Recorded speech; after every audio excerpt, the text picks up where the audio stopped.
Bonjour les amis, aujourd'hui nous allons découvrir une nouvelle histoire.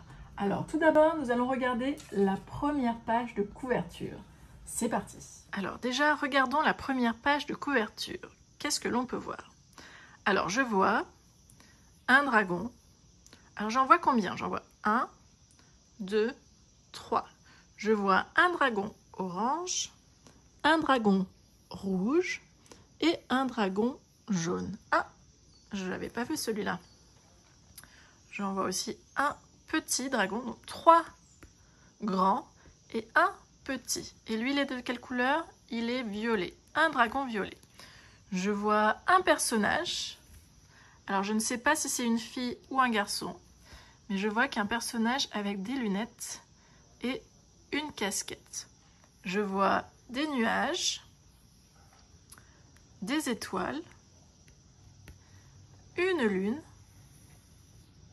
la lune, même un croissant de lune, si on va être plus précis, et des lettres bleues.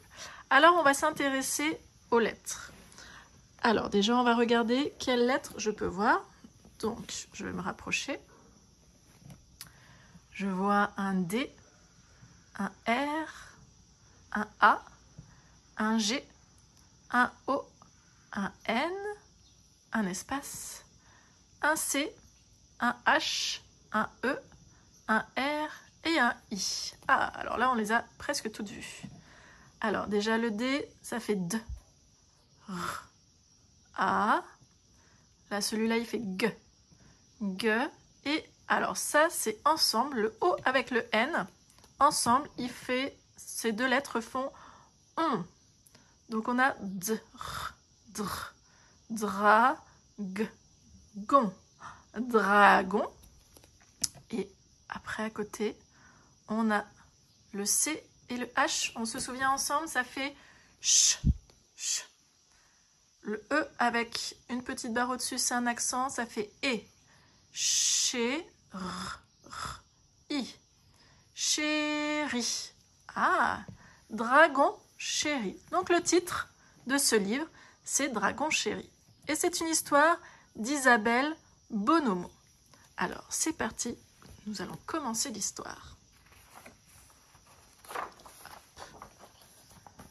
Oh, belle couleur. Dragon Chéri. Il paraît qu'il y a bien longtemps, Tata Zaza aurait voyagé jusqu'au pays des dragons. Elle aurait même réussi à en dompter un.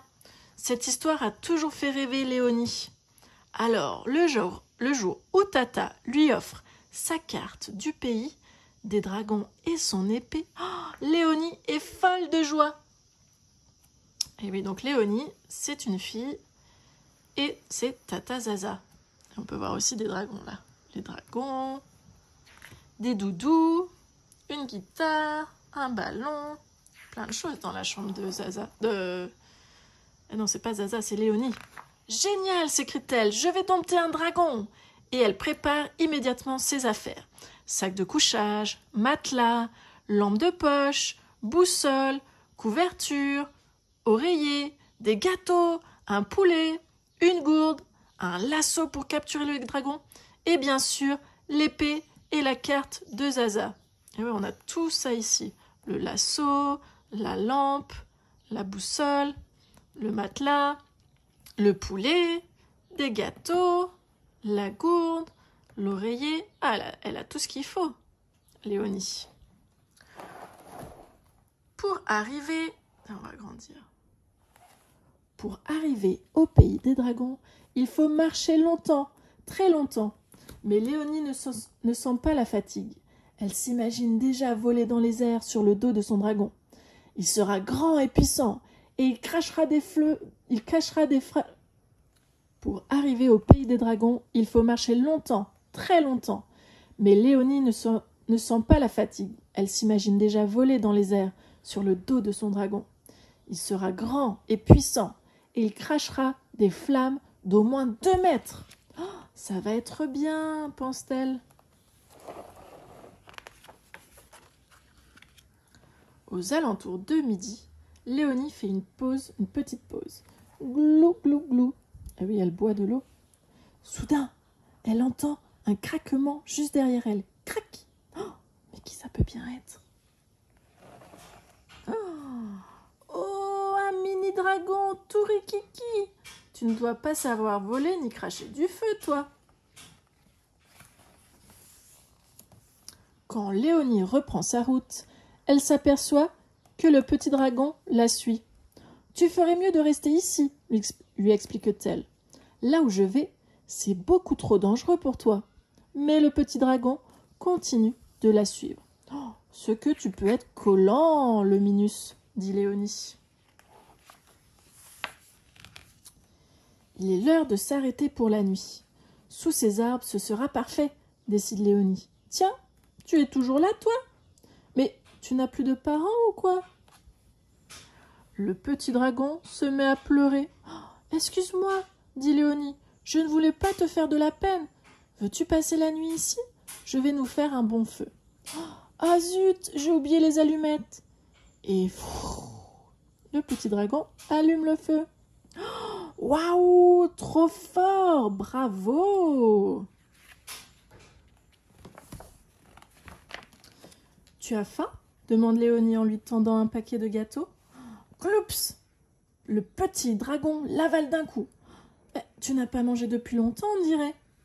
J'ai aussi apporté un poulet. On va le cuire à la broche, d'accord? Et zlop! En une seconde, le poulet est englouti.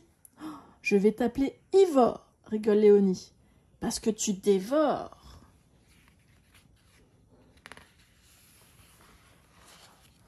Il est temps de dormir maintenant. Léonie prépare son lit. Mais hop, Ivor lui chipe son oreiller. Eh bien, tu as un sacré caractère, toi, dit Léonie. Elle lui chante une chanson. Ivor, apaisé, s'endort tout de suite.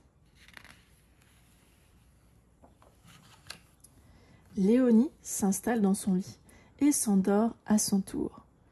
Tout est calme.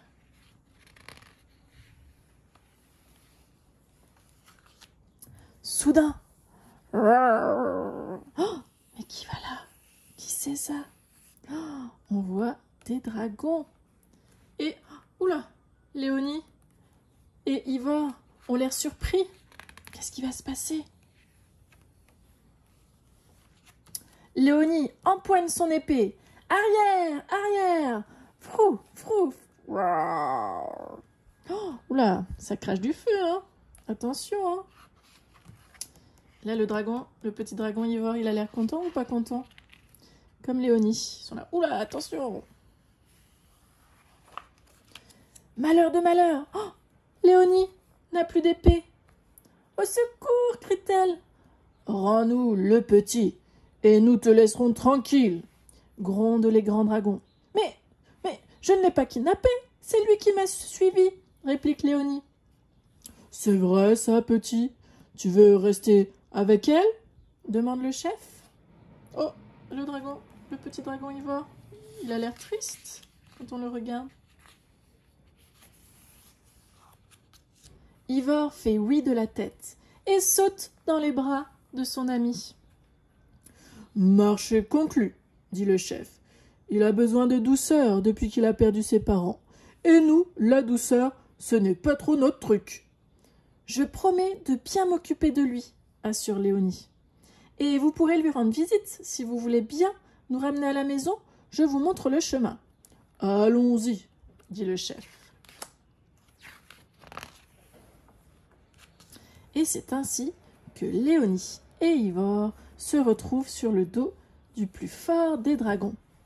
Tu vas voir, dragon chéri, je te jouerai de la guitare pour t'endormir. Tu mangeras du poulet frites et des gâteaux tous les jours. Et je te lirai des histoires de dragons. Oh, ça va être chouette! Et il a l'air content, hein. Les grands dragons sont repartis. Quand il sera grand, Ivor pourra lui aussi transporter Léonie sur son dos et cracher d'énormes flammes. Mais en attendant, bonne nuit les amis, faites de doux rêves. Et voilà, la fin. J'espère que cette histoire vous a plu et je vous dis à très vite pour une nouvelle histoire.